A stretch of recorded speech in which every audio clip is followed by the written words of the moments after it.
Hi guys, it's Christina and this is Monday's New Hope. Today is the last day of 2012, so yoo-hoo! We've made it!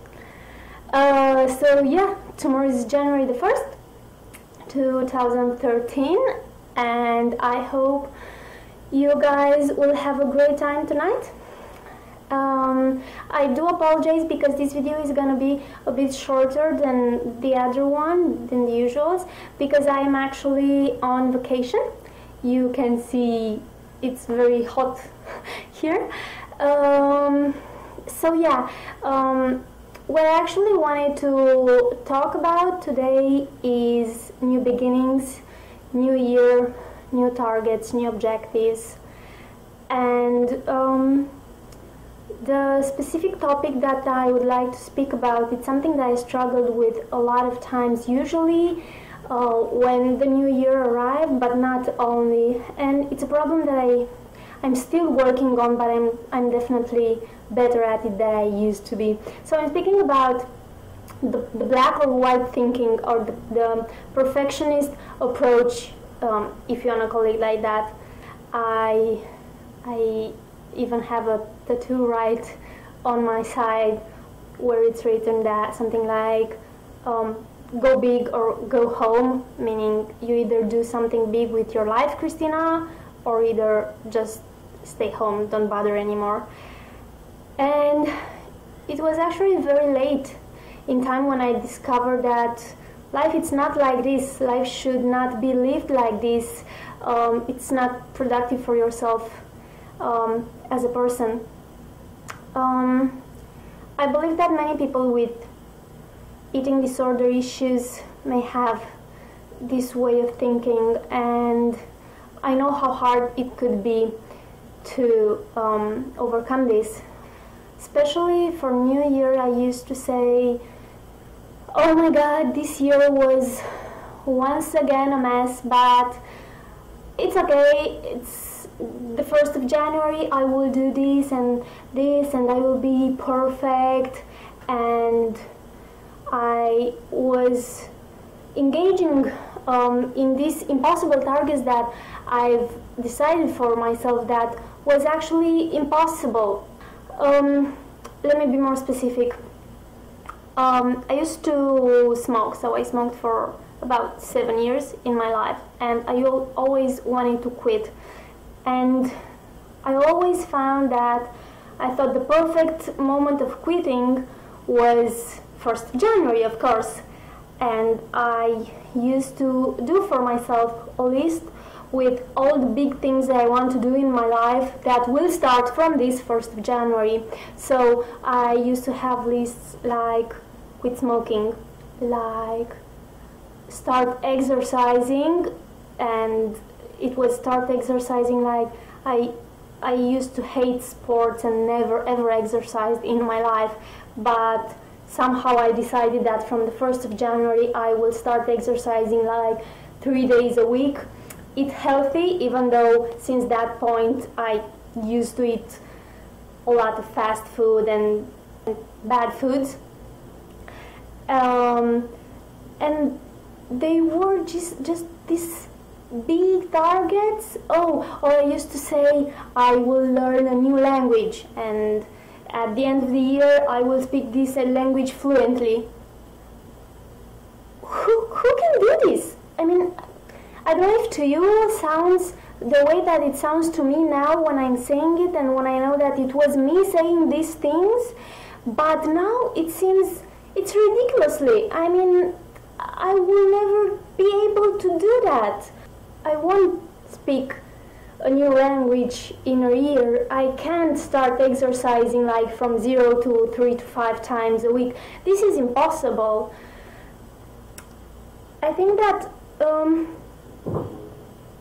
the best thing that you could do for yourself is to be more indulgent with you and establish for yourself realistic, measurable, and small objectives.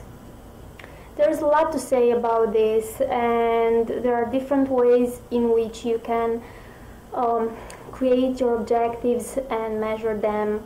I'm not gonna go into this now.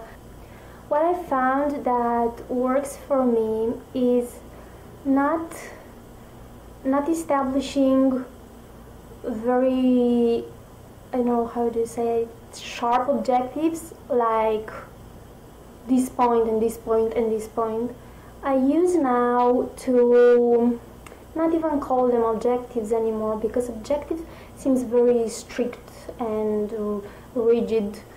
I am just thinking of the new year that is coming in a perspective of growing. I have come to learn so many things by now, and I don't want to stop. My objective for the next year is only one. It's plain simple, just to take more care of myself. I discovered that it works better for me to be more general, more flexible, and to give myself space to move in, like to change things, to decide on moving maybe in another direction during the year. The final objective, I guess, it's the thing that I want to achieve is to love myself. But this is so big and so hard to get there, so I am aware that it's impossible to achieve this within a year. So I'm gonna start with small steps. This year I already started to take care of myself, and I want to continue this.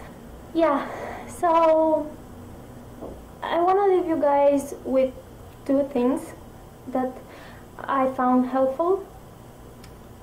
The first one is, please remember that the 1st of January is not a magical day. It's just a normal day. The same is 2nd of January and 3rd, and so on and so forth. So please don't beat yourself up if you're not starting your new life, your new objectives, whatever, on the 1st of January. There's no magic thing about that day. It's just an ordinary day.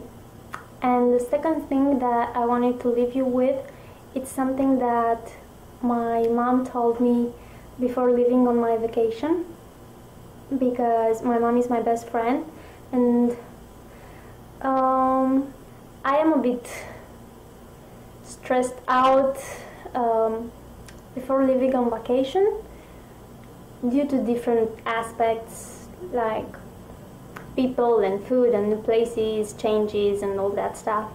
And I used to speak with my mom and tell her I'm afraid of this and this and this, and she told me something that I don't think she even realized how much of an impact it had on me. She told me, Christina, just stop worrying that much. Let your body and your mind decide what is best for it. Don't plan yourself ahead that you're gonna eat that and not going to eat the other thing, you're gonna go out or you're gonna stay in house. Let your body decide. He will know when to tell you that he's hungry or he's sleepy or he needs to party or he needs to rest. And I found that extremely helpful. So try doing this. I know it's hard, and I know that sometimes we are in that point when our body doesn't even communicate with ourselves anymore because we used to do so much bad to it that we cannot actually talk with it anymore. But take it slowly, take it step by step. Don't hurry things up. I hope you guys are having a great New Year's Eve. I hope you will have a great New Year. I wish you health and happiness and love. If you ever want to speak with me or ask me things, I will leave all my contacts in the description bar below, so don't hesitate to ask me. Much love, everybody. Have a great year and see you in 2013. Bye.